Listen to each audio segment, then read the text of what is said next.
Halo semuanya, selamat datang di channel saya. Selamat malam, perkenalkan nama saya Dava Aditya Ardana dengan NIM B2B022016. Pada kesempatan kali ini kita akan membahas suatu buku yang sedang ramai akhir-akhir ini, terutama bagi para penggemar aset digital, yaitu Crypto Trading Guide by Academy Crypto. Buku ini mengklaim dirinya sebagai panduan definitif untuk bisa mengalahkan pasar kripto. Tapi benarkah begitu? Oke, yuk kita kupas tuntas tentang isi buku ini.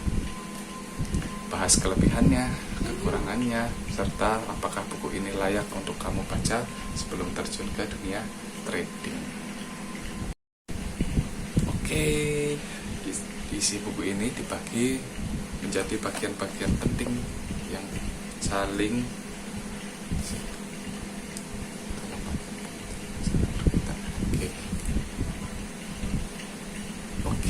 isi buku ini dibagi ke dalam berbagai bagian-bagian penting yang saling berkaitan. Kita bahas satu persatu ya. Yang pertama ada narrative research, yang kedua ada technical research, yang ketiga ada fundamental research.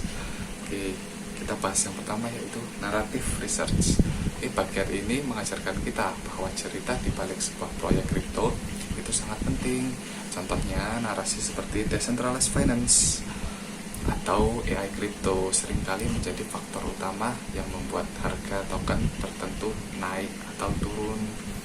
Nah, kita juga diperkenalkan pada alat-alat seperti crypto slate dan coin kayak market cap untuk mencari tahu project mana yang sedang naik daun. Dan tentu saja untuk naratif itu setiap kuartil-kuartilnya itu berbeda-beda.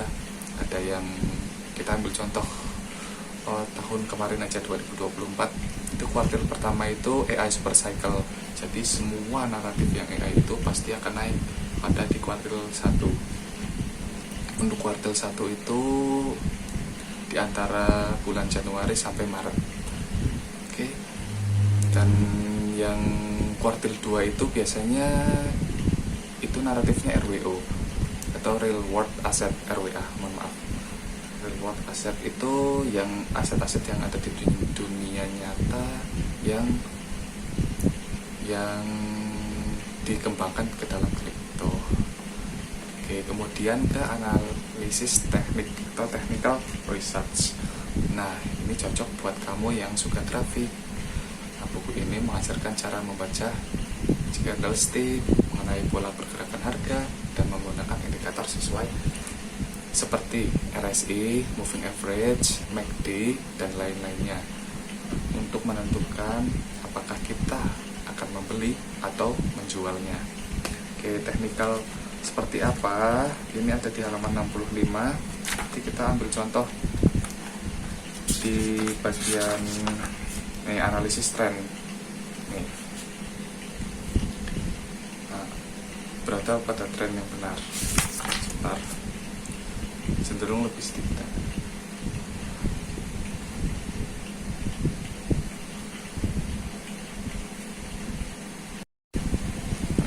Selanjutnya ini ada salah satu indikator, yaitu moving average. Ini contohnya ini di sini di halaman 79. Nah, moving average yang sering digunakan adalah 9, 13, 21, 33, 55, dan 90. Nah, angka moving average tersebut sering digunakan karena tergolong dalam bilangan Fibonacci. Kita ambil contoh di daily chart link, selalu ditolak di 33 moving average. Ini contohnya. Ini. Jadi saat menyentuh moving average 33 itu harga akan turun, naik, turun, terus nyentuh lagi, turun lagi. Ini hampir nyentuh tapi akan turun lagi. Tuh. Jadi moving average itu bisa digunakan untuk indikatornya. Oke, selanjutnya itu masuk ke analisis fundamental.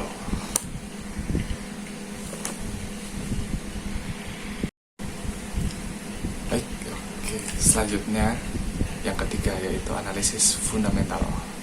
Nah, di Di sini kita diajak untuk menilai proyek kripto, seperti menilai startup, siapa saja pendirinya, bagaimana teknologinya, seberapa besar komunitasnya, dan seberapa realistis roadmap-nya.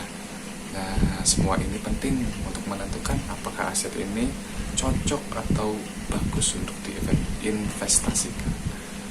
Nah, selanjutnya yaitu money management atau manajemen resiko dan manajemen rugi dan untungnya. Nah, trading bukan hanya soal profil. Trading bukan hanya soal profit, tapi juga soal bertahan. Buku ini mengajarkan kita untuk tidak memasukkan seluruh uang ke dalam satu aset, tetapi diversifikasi atau dari banyak aset, dan selalu punya rencana yang lain jika pasar tidak berjalan sesuai harapan. Yang terakhir itu ada manajemen emosi. Banyak orang yang gagal bukan karena tekniknya jelek, analisisnya jelek, atau yang lainnya jelek, tapi karena ini yang terakhir, manajemen emosinya. Nah, karena mereka itu kadang tidak bisa untuk mengendalikan emosi, panik saat harga turun atau serakah saat harga naik. Oke. Selanjutnya yaitu mengenai kelebihan dan kekurangan buku. Nah, untuk kelebihan yang pertama, itu bukunya lengkap, pembahasan dari A sampai Z mengenai trading kripto, disusun secara rapi. Yang kedua, gaya bahasa peneliti cukup lugas dan tidak bertele-tele. Yang terakhir, ada sangat praktis, banyak tips yang langsung dipraktekkan atau sudah ada chartnya, udah ada faktanya. Dan yang kekurangannya itu salah satunya adalah penggunaan istilah teknis yang mungkin membingungkan bagi pemula karena tidak selalu disertai dengan penjelasan yang memadai. Dan yang terakhir, beberapa bagian juga bisa diperjelas lagi agar tidak terlalu teoritis.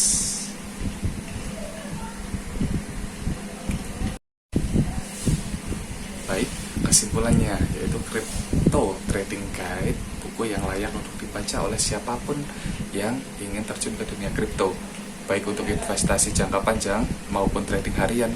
Nah, meskipun ada kekurangan, isi bukunya tetap solid dan informatif.